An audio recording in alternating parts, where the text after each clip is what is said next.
Hello everyone, आज हम एक नए टॉपिक के साथ में उपस्थित हुए हैं जो कि हमारे पिछले वीडियो से ही को रिलेट करता है।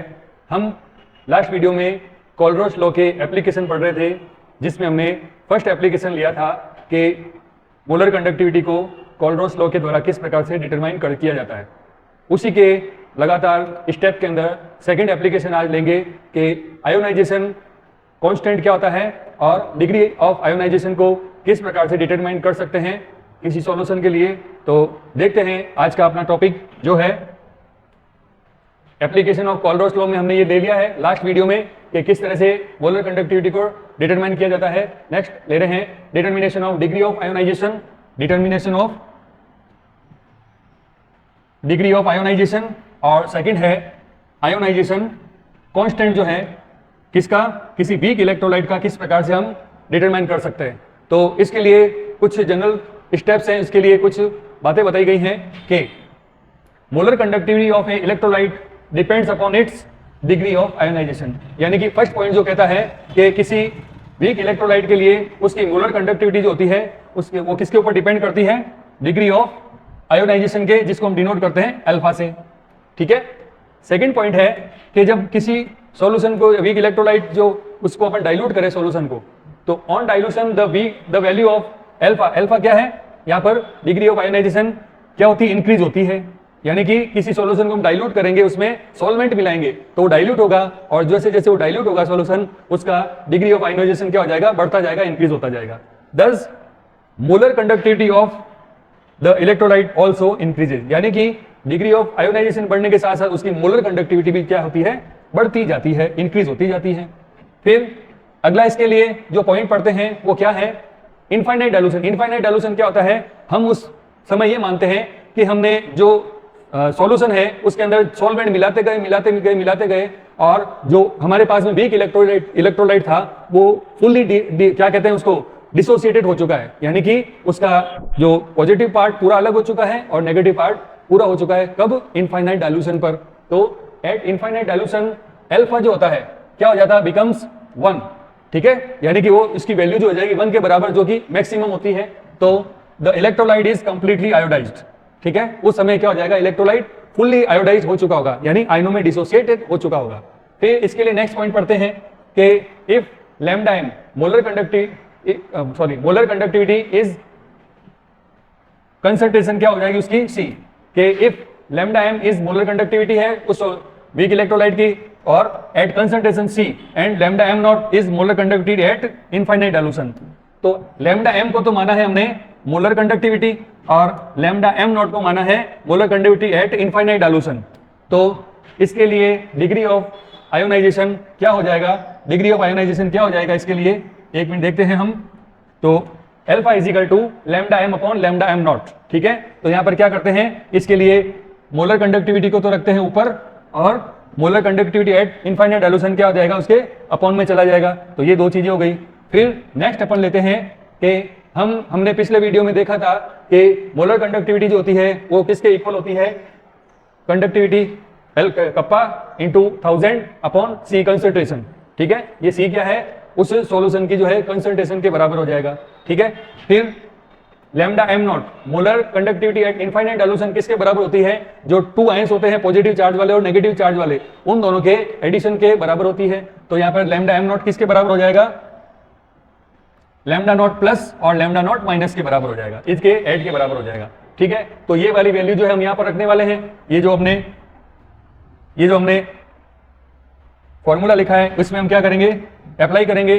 तो अल्फा इज इक्वल टू क्या हो जाएगा, डिग्री ऑफ डिसोसिएशन किसके बराबर हो जाएगी, कप्पा इंटू 1000 अपॉन सी इंटू यहाँ पे ये क्या हो जाएगा, इसके लैम्डा नॉट प्लस और लैम्डा नॉट माइनस के एडिशन के बराबर हो जाएगा। तो उस कंसंट्रेशन के साथ में हमने ये पूरी लैम्डा एम नॉट की वैल्यू लिख दी है। ठीक है। तो ये तो है पूरा किसके बराबर हो गया, लैम्डा एम के, और ये किसके बराबर हो गया, लैम्डा एम नॉट के। ठीक है। तो नेक्स्ट क्या होता है कि अब हमें पता करना है कि to calculate the ionization constant. ठीक है ना। तो अगर दूसरा जो स्टेप है अपना आयोनाइजेशन कांस्टेंट के को पता करना है तो क्या करते हैं, let us take the example of a weak acid. Weak acid कौन से होते हैं, जैसे फॉर्मिक एसिड हो गया, एसिटिक एसिड हो गया, इस तरह के जो एसिड होते हैं वो सॉल्यूशन में उनको मिलाने, उनके अंदर मिलाएं उनको लेकर अगर उनके अंदर सॉल्वेंट मिलाएं तो जो उनका डिसोसिएशन होता है आयनों में वो क्या होता है, काफी टाइम लग जाता है उनमें, ठीक है ना। ऐसे इलेक्ट्रोलाइट को क्या कहते हैं, वीक इलेक्ट्रोलाइट कहा जाता है। तो जैसे कि एसिड है तो इसे वीक एसिड बोला जाएगा, ठीक है।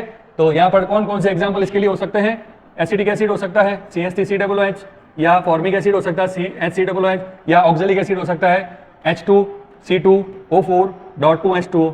ये सारे किसके एग्जाम्पल हो जाएंगे, वीक एसिड के एग्जाम्पल हो जाएंगे, ठीक है। तो ये है वीक एसिड। तो एसिड अपने में से क्या देता है, प्रोटॉन अलग करता है, तो इसने प्रोटॉन अलग कर दिया और रिमेनिंग पार्ट जो ए नेगेटिव रहेगा इसका, ठीक है।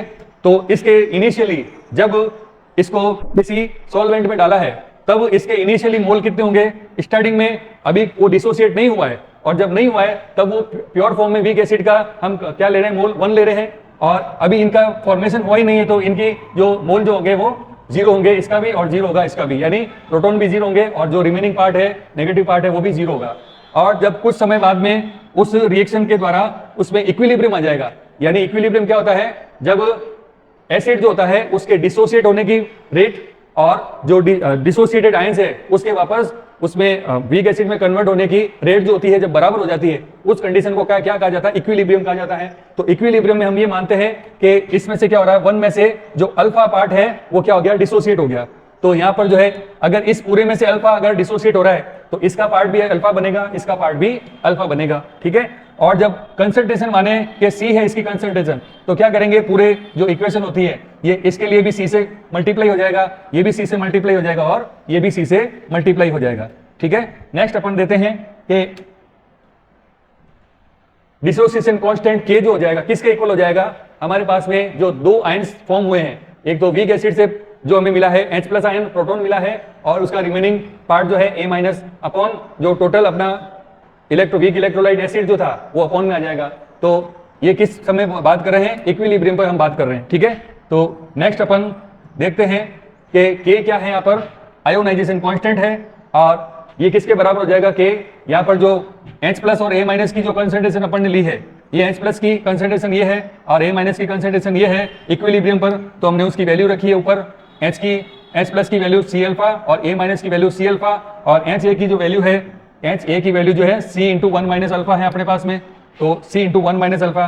तो यहाँ पर हम देखते हैं जब 2 क्वांटिटी ऊपर और नीचे एक जैसी आती है तो उसे कैंसिल आउट कर देते हैं, तो रिमेनिंग पार्ट अपने पास क्या रहता है, ये अल्फा और अल्फा क्या हो गया, अल्फा का स्क्वायर हो गया, ये C हो गया, और नीचे क्या बच गया, 1 - अल्फा। तो ये हमारे पास में क्या आ गया,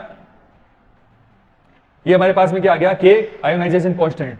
तो इस तरह से हमने जो कोलरोस लॉ था उसका आज सेकंड एप्लीकेशन दिखा है, जिसमें हमने क्या देखा है, एक तो आयोनाइजेशन कांस्टेंट को K को किस तरह से डिनोटेट करते हैं, इसका क्या फॉर्मूला बनता है वो देखा है, और एक डिग्री ऑफ आयोनाइजेशन किस तरह से होता है अल्फा, वो हमने देखा है, ठीक है। उम्मीद है ये वीडियो आपके लिए कोलरोस लॉ के रेस्पेक्ट में काफी हेल्पफुल रहेगा, और इसको आप 1-2 बार देखें वीडियो को, और इसके एप्लीकेशन और भी अभी आने बाकी हैं, 1-2 एप्लीकेशन और रहेंगे। मिलते हैं उन्हीं एप्लीकेशन को लेकर नेक्स्ट वीडियो में।